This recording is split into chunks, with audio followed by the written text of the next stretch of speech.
10-12 वर्ष आम्ही सिनियर मंडळी ह्या क्षेत्रामध्ये काम करतोय आणि हे काम करत असताना असं लक्षात आलं होतं की किल्ला टिकला पाहिजे, किल्ला वाचला पाहिजे, इतिहास जगला पाहिजे, इतिहास टिकला पाहिजे, पण तो आपल्या पुरता न राहता तो पुढच्या पण पिढीमध्ये गेला आणि पुढच्या पिढीने दुसऱ्यांना सांगितलं तरच त्याचा काहीतरी उपयोग होणार आहे. आज समजा मला माहिती आहे, मी माझ्या 10 जणांना सांगू शकतो, पण जर असे 100 जण तयार झाले तर ते 10 जण मिळून किती जणांपर्यंत हा विषय पोहोचेल ह्याचं कॅल्क्युलेशन करा. आणि जर आपल्याला आपला किल्ला, आपला इतिहास, आपलं स्वराज्यात जे काही घडलं, कसं घडलं, याचा छत्रपती कसे होते, छत्रपतींनी कशा पद्धतीने स्वराज्य उभं केलं, हे जर जगासमोर व्यवस्थितरित्या आणायचं असेल तर किल्ला हे सगळ्यात पहिलं माध्यम आहे. कारण छत्रपतींच्या इतिहासामधनं जर तुम्ही किल्ला वगळलात तर इतिहास सांगूच शकणार नाही आपण. कारण ज्या काही घडामोडी झालेल्या आहेत त्या सगळ्या किल्ल्यांवरच झालेल्या आहेत. अगदी महाराजांचा जन्म किल्ल्यावर झालाय, महाराजांचा राज्याभिषेक किल्ल्यावर झालाय आणि महाराजांचं महानिर्वाण सुद्धा किल्ल्यावर झालेलं आहे. जगातला एक असा हा राजा होता, असा छत्रपती होता की ज्याचा जन्म, ज्याचा राज्याभिषेक आणि ज्याचा मृत्यू हा किल्ल्यावर झालेला आहे. त्याच्यामुळे स्वराज्यामध्ये, महाराष्ट्र घडण्यामध्ये आणि देशावरचं अतिक्रमण घालवण्यामध्ये सगळ्यात मोठं जर कोणाचं साम्राज्य उभं राहिलं असेल, सगळ्यात मोठी महत्वाची जी कोणी काम बजावलं असेल ते स्वराज्य आणि स्वराज्यातल्या ह्या किल्ल्यांनी. ह्या किल्ल्यांपैकी आता आपण शिवनेरी किल्ल्यावर आहोत, कारण हा इतिहासाचा टप्पा आज आपल्याकडे नाहीये. आपण किल्ला पाहण्यासाठी आणि याच्यासाठी आलेलो. इतिहास हा भाग वेगळा आहे, त्या संदर्भात आपल्याला अजून काही वेगळे सेशन्स आपले होतील, अरेंज केले आपण तर आपण त्याच्यामध्ये 100% बाकीचे आपले जे सिनियर्स आहेत ते बोलतील त्याच्यात. पण आज आपण किल्ल्याच्या संदर्भामध्ये आहोत आणि शिवनेरी किल्ल्यावरती आहोत. शिवनेरी किल्ला येताना आता आपण किती दरवाजे पाहिले? 4 की 3? पहिला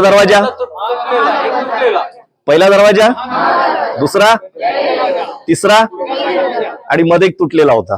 हा, म्हणजे 4 सांगणाऱ्यांनी बरोबर सांगितलेले. ज्यांनी 4 सांगितले त्यांनी हात वर करा, त्यांच्यासाठी पहिला टाळ्या वाजवा. ही नजर तयार व्हायला पाहिजे. आमचा जो उद्देश आहे तो हाच आहे. त्या दरवाजाला नाव नाहीये म्हणून त्याला गाळायचं नाहीये. माझं नाव नाहीये याचा अर्थ माझं अस्तित्व नाहीये का? इतिहासामध्ये खूप असे आहेत की ज्यांचं नावच कुठं नाहीये, पण त्यांच्यामुळे इतिहास खूप मोठा घडलेला आहे. त्यामुळे असे अज्ञात असलेले सुद्धा खूप काही गोष्टी आहेत. या अज्ञात लोकांमुळेच इतिहास मोठा झालेला आहे. आता आपण किती दरवाज्यावर आलोत? ह्या दरवाजाचं नाव वाचलंय, हत्ती दरवाजा. आता मला सांगा, हत्ती दरवाजा नाव का ठेवलं असेल? काय कारण असेल?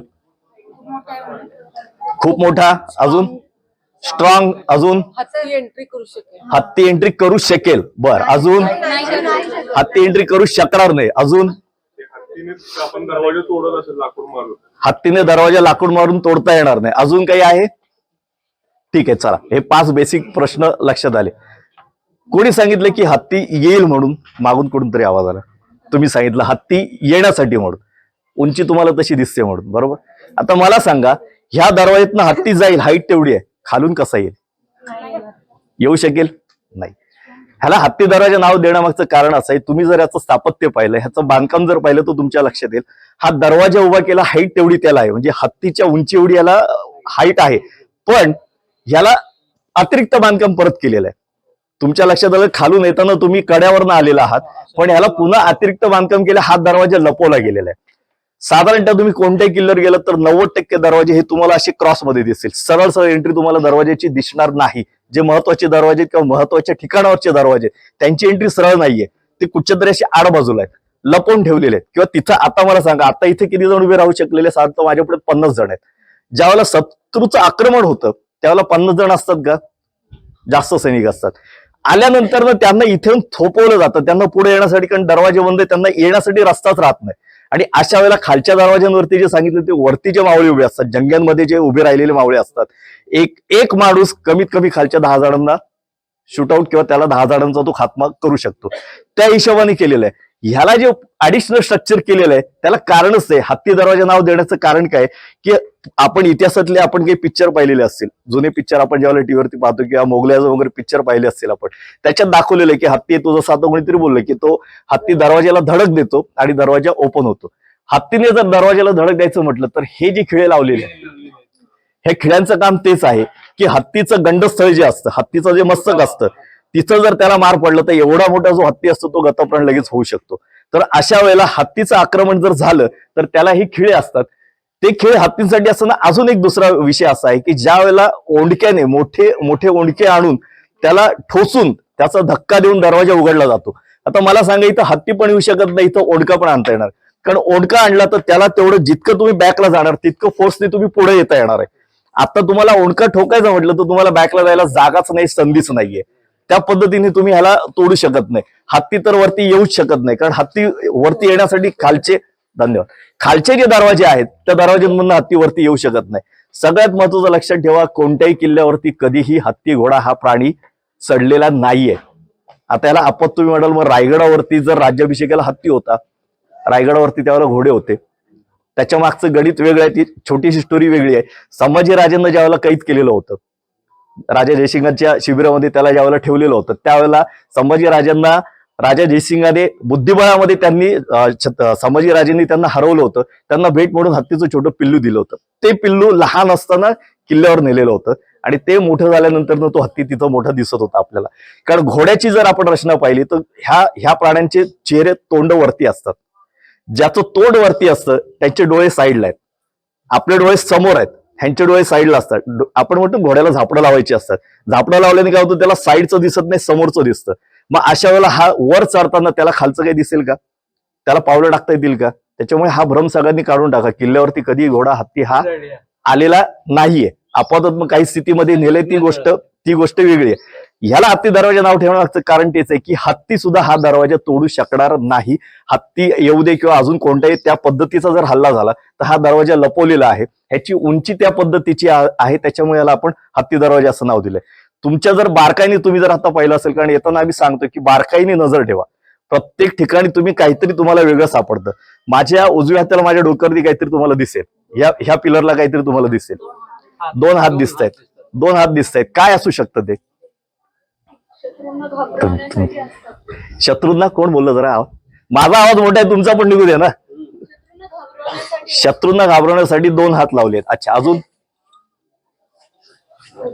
ठीक आहे, तो फार गहन प्रश्न आहे, पटकन कोणाच्या लक्षात येणार नाही. पण शत्रूंना घाबरवण्यासाठी दोन हात काय म्हणजे काय? का घाबरेल? आता मी इथं उभा आहे, मला भीतीच वाटत नाहीये. मला का भीती वाटेल त्याची? त्या दोन हातांची भीती का वाटेल? ह्या बाजूला इथं जर तुम्ही पाहिलं तर दिसेल तुम्हाला दोन हात तुम्हाला दिसत आहेत तिथे. ह्या दरवाज्यावर थाप मारण्यासाठी, दरवाजाला थाप मारण्यासाठी म्हणून. अच्छा, ठीक आहे, कल्पनाशक्ती वाढू द्या, ह्यातनंच आपल्याला शिकायचंय. जे तुम्हाला सुचतंय ते बोला. इथं मी थोडासा जास्त वेळ घेणार, बाकीची मुलं तुम्हाला तुमच्या पद्धतीने सांगतील, पण जे सुचतंय ते बोला. कारण प्रश्न विचारला तर उत्तर मिळेल आणि तर कळेल की आपला विचार बरोबर होता का चूक होता, तर माहिती मिळेल. कारण आम्हालाही कळत नाही जोपर्यंत तुम्ही प्रश्न विचारणार नाही, तोपर्यंत तुमच्या मनात काय चाललंय हे आम्हाला कळणार नाही. कारण आमचा उद्देशच तो आहे की तुमच्यापर्यंत खरा इतिहास, खऱ्या गोष्टी ज्या आमच्यापर्यंत जितक्या सीमित आहेत, जेवढ्या कळलेल्या आहेत. आम्ही काही फार मोठे तज्ज्ञ नाही होत ना, आम्ही इतिहास तज्ज्ञ होत ना, फार कोणी आम्ही इंजिनियर ना, बांधकाम करणार आहोत. पण जो काही गेल्या 10-12 वर्षामध्ये जे काही आम्ही अभ्यास केलेला आहे, जे काही शिकलोय, जे काही इकडनं तिकडनं मिळवलेलं आहे, तुमच्यापेक्षा फक्त 1% जास्त आहे. आज जी तुमची कंडिशन आहे, गेल्या 10 वर्षापूर्वी आमची तीच कंडिशन होती. आम्ही पण अशीच कोणाची तरी समोर उभं राहून, कोणाचं तरी ऐकून, कोणाचं तरी वाचून, कोणाचं तरी पाहून आम्ही ह्याच्यामध्ये स्वतःच काही ऍड करून, विचार करून आम्ही ह्याच्यामध्ये आता बोलायला उभे राहिलो. तुमच्या माझ्यामध्ये फक्त 1%च फरक आहे. त्यामुळे फार काही असं समजू नका की मी काही फार मोठं तत्वज्ञानी तुमच्या पुढे उभा आहे. विचार करा, जे काही सुचेल ते बोला, ते उत्तर तुम्हाला मिळतील. योग्य अयोग्य त्यातलं सांगितलं जाईल. दोन हात दिसताना अजून त्यात काही फरक जाणवतोय तुम्हाला? एक छोटा एक मोठा आहे दिदीच. हेच हवंय.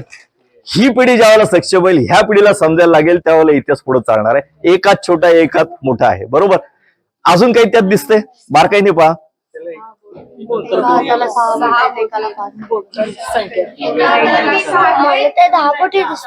10 बोटं दिसत आहेत. दोन हात मिळाल्यावरती बोटं किती झाली? 10च झाली ना. अच्छा, या मॅडम. मॅडम बोलतात ऐका. नाही सर, सांगा सरांच्या पुढे मी नाही बोलणार, फक्त एवढं सांगते. एक हात छोटा आणि एक मोठा आहे. जनरली आपण पाहिलं पुरुषांचा आणि स्त्रीचा, तर एक हात त्यातला आहे तो स्त्रीचा आणि एक पुरुषाचा आहे. ही माहिती मॅडमने बरोबर दिलेली आहे. जनरली आपल्याकडे काय असतं की ज्यावेळेला जोडी धरली जाते आपली, म्हणजे जोडीचा विषय असतो, स्त्री आणि पुरुष, त्यावेळेला पुरुष हा उंचीला असतो, स्त्री ही छोटीच असते. कधी पण जे आपल्याकडे जे एक चित्र किंवा आपल्या संस्कृतीमध्ये जे गणित आहे, असं तुम्हाला रेअर पाहायला मिळतं. 6 फुटाची बायको आणि 5 फुटाचा नवरा, हे पाहायला रेअर मिळतं कुठेतरी. अमिताभ बच्चन, जया बहादुरीचं जर गणित सोडलं तर तुम्हाला फारसं असं कुठं पाहायला मिळत नाही. पण जनरली पुरुषपेक्षा स्त्री ही 2 इंच, 3 इंच, 1 इंचाने लहान असते. त्याच्यामुळे ते प्रतीक करताना, हे प्रतीक आहे. पूर्वी लिखित भाषा नव्हती. आज आपण बोलतोय ही मराठी भाषा जी बोलतोय, पूर्वी बोली भाषा होत्या. पण लिहिण्याचं स्क्रिप्टिंग भाषा ह्या नव्हत्या, फार कमी होत्या. आणि जे काही होत्या त्या ठराविक समाजामध्ये ठराविक लोकांकडेच लिहिण्याच्या कला होत्या. मग अशा वेळेला मला जे एक्सप्रेस व्हायचंय, मला जे काही सांगायचंय ते मी सांकेतिक भाषेमध्ये, चिन्हांच्या भाषेमध्ये आपण सांगितलं जायचं. तुम्ही ज्यावेळेला मोहनजोदडो हरप्पाचे ज्यावेळेला उत्खनन झालेले त्यावेळेला सांकेतिक असे काही गोष्टी आहेत की ज्याच्यावरून आपल्याला त्यांना काय म्हणायचं ते एक्सप्रेस होतंय. आपण कुठेही जातो त्यावेळेला त्याला भित्तीचित्र काढलेली म्हणतात, त्याला काय म्हणतात भित्तीचित्र. म्हणजे चित्रांच्या अनुषंगाने त्यांना त्यांचं काय म्हणायचं ती कथा मांडली जायची. त्याच पद्धतीने हे केलेलं आहे. एक हात जो आहे मी जिथं आता हात ठेवला हा मोठा हात आहे आणि हा जो आहे हा छोटा हात आहे. हा पुरुषाचा हात आहे, हा स्त्रीचा हात आहे. बरं, स्त्रीचा छोटा जरी असला तरी स्त्रीचाच का म्हणावा? कदाचित कोरणाऱ्याने दोन्ही पुरुषाचे म्हणूनच कोरले असतील, पण मी ह्याला स्त्रीचा का म्हणावा? अजून त्याच्यासाठी काही येस काकांनी उत्तर बरोबर दिलंय. तुम्ही जर इथं पाहिलं तर इथं छोटी कानात आहे, खूप वर्षापूर्वीचं ह्याचं ते घासून त्याचं कमी होत चाललेलं आहे. येस, तर इथं तुम्हाला दिसतं इथं बांगडीचा आकार इथे केलेला आहे. इथं बांगडी आहे. बांगडी ह्याचा अर्थ हे सिद्ध झालं का हा स्त्रीचा हात आहे. बरं, मग इथं ह्या पिलरवरती हे दोन हात कोरण्याचं कारण काय असेल? ठीक आहे, आता आपण इथपर्यंत आलो. त्याला तिथं एक व्हायब्रेशन आवाज आत ऐकायला येत असेल की एक बांगडीचा आवाज एक येतोय आणि पुरुषाचा एक शक्तीचा हात असा, म्हणजे जोडी इथं आलेलं आहे. ते व्हायब्रेशन त्यांना समजत असेल की ही जोडी इथं आलेली आहे, आपण दरवाजा उघडूया म्हणून. असंही असू शकेल. अच्छा. नाही, त्या अनुषंगाने तसा काही विषय नाही, कारण व्हायब्रेशन येण्यासाठी हे दगड आहे. ह्याला काय शेवटी आता ह्याला व्हायब्रेशन काय येणार आहे? नाही, पोकळ नाहीये दगड पोकळ नाहीये. पोकळ दगड असेल तर एका धक्क्यामध्ये हा दरवाजा पडला जाईल. वर एक होल आहे. हा, नाही, होल हे कशासाठी आहे? हे जे दरवाजा पॅक केला जातो, दरवाजा पॅक केल्यानंतर तुम्ही पाहिलं तर ह्या होल पेक्षा तुम्हाला हा लक्षात येईल. ह्या दरवाज्यावरती ज्या मशाली लावल्या जातात त्या मशालीसाठीचे ते केलेले होल आहेत. म्हणजे दरवाजाचा जो उजेड असतो त्याच्यासाठी केलेलं हे गणित आहे. आता मूळ गोष्टीवरती येतो. मागं ऐकायला येत नाहीये का? एकदम खाली नाही झालं. अच्छा, ठीक आहे, चला. कारण ह्याचा आवाज फार वेगळा निघतो म्हणून थोडस मी टाळत होतो याला. आता मूळ गोष्टीकडे येतो की हे दोन हात कशासाठी असावेत. ह्याच्या मागे दोन तर्क आहेत. कारण कोणत्याही गोष्टी आम्ही सांगतो त्याला पुरावा एकतर पाहिजे असतो, आणि इतिहासात जितकं खोलामध्ये तुम्ही जाता, जितका त्याचा अभ्यास करता, तितके पुरावे बदलत जातात. त्याच्यामुळे जे सांगितलं ते सत्यच आहे, खरंच आणि तसंच आहे असं काही नसतं. कारण प्रत्येक गोष्टी ह्या लिखित मध्ये नाहीयेत, लिहिल्या गेलेल्या नाहीयेत. आपण त्या अनुषंगाने त्या कालखंडाच्या ज्या वेळेला आपण वेगळ्या पद्धतीचा अभ्यास करतो, ज्यांनी इतिहास लिहिलेला आहे, ज्या घटना घडलेल्या आहेत त्याच्या अनुषंगाने निष्कर्ष काढून आपण त्या गोष्टीपर्यंत पोहोचत असतो की हे असं असावं म्हणून. हे असण्यामागची दोन कारणं आहेत. एक तर पूर्वीची पद्धत आपल्याकडे होती, आपल्या हिंदू संस्कृतीमध्ये पद्धत होती, कोणतेही शुभ कार्य करताना, कोणतेही मोठं कार्य करताना बळी दिला जातो. बरोबर, माहिती असेल, बऱ्याच जणांना माहिती असेल की आपला बळी दिला जातो त्याच्यामध्ये. मग बळी देण्याची जी प्रथा होती ती कालांतराने ती बंद झाली, तो भाग वेगळा. पण कोणतीही मोठी गोष्ट करत असताना बळी दिला जायचा, आणि जितकी मोठी गोष्ट असेल, म्हणजे त्या गोष्टीचं जितकं महत्व असेल तितक्या मोठ्या प्रमाणावरचा बळी दिला जायचा. म्हणजे आपण आताही बघा, कोंबडी कापली जाते, कोंबडीचा बळी देतात, बकराचा बळी देतात, रेड्याचा बळी देतात. आपल्याकडे गायीचा बळी देण्याची पण प्रथा होती, पद्धत होती, पण ती बंद केलेली आहे. आपल्या भारत सरकारने त्या गोष्टी बऱ्याचशा बंद केलेल्या आहेत. पण ह्याही पेक्षा उच्च कोटीचा बळी दिला जायचा, तो म्हणजे नरमादीचा बळी दिला जायचा. पण तो पण कसा असायचा की एक जोडी जी आहे, ज्यांचं नुकतंच लग्न झालेलं आहे आणि ज्यांना मूलबाळ नाहीये, थोडक्यात कोरी जोडी, म्हणजे आपल्या बोलीभाषेत काय बोलतो, कोरी जोडी. लग्न झाल्यानंतर साधारणतः मूल व्हायला वर्ष लागतं.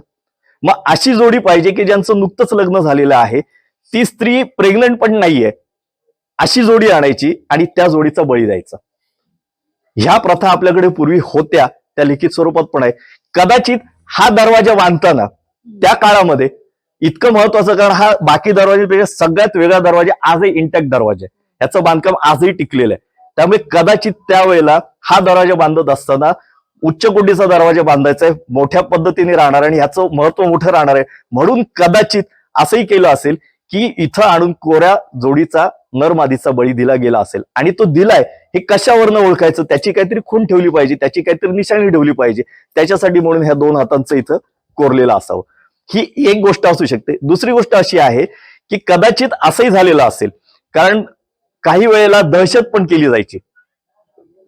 बांधकाम करत असताना काही करत असताना बघा आपण काय म्हणतो की सातत्याने अडचणी येतात. मग आता अडचण आल्यावर काय करायचं, ह्याच्यावर काहीतरी तोडगा आहे का, ह्याच्यावर काहीतरी आपण उपाय केला पाहिजे का.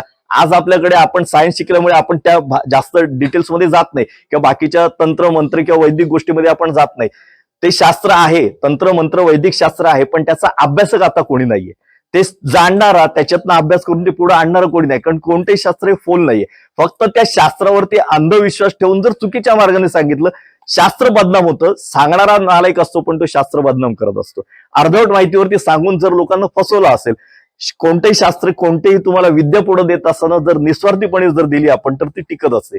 पण मी माझ्या स्वार्थासाठी माझ्या उपयोगासाठी जर तिचा वापर केला तर ती टिकत नाही आणि त्यातनं चुकीच्या गोष्टी बाहेर निघतात.